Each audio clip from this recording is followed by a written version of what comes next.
महाराष्ट्र में सीएम योगी की वजह से बीजेपी को मिली जीत, नतीजों पर बेबाकी से बोले शरद पवार। शरद पवार को महाराष्ट्र विधानसभा चुनाव में अपने राजनीतिक जीवन की सबसे करारी शिकस्त का सामना करना पड़ा है।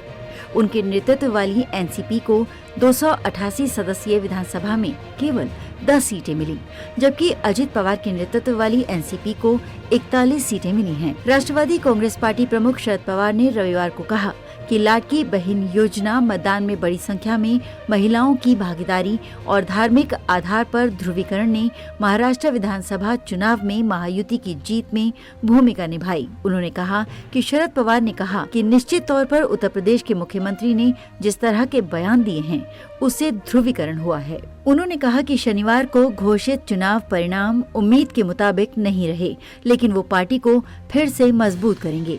सक्रिय राजनीति से अलग होने के बारे में पूछे गए सवाल पर शरद पवार ने कहा कि वो और उनकी पार्टी के सहयोगी इस बारे में फैसला करेंगे। असली एनसीपी पर बोले शरद पवार। सतारा जिले के कराड़ शहर में पत्रकारों से बातचीत में शरद पवार ने स्वीकार किया कि उनके भतीजे और उप मुख्यमंत्री अजित पवार के नेतृत्व वाली एनसीपी ने उनकी पार्टी से अधिक सीट पर जीत दर्ज की है। उन्होंने कहा, लेकिन हर कोई जानता है कि एनसीपी की स्थापना किसने की थी। उन्होंने कहा, लाडकी बहन योजना और धर्म के आधार पर ध्रुवीकरण ने इसमें भूमिका निभाई। महिलाओं की बड़ी संख्या में भागीदारी महाराष्ट्र में महायुति की जीत का कारण हो सकती है।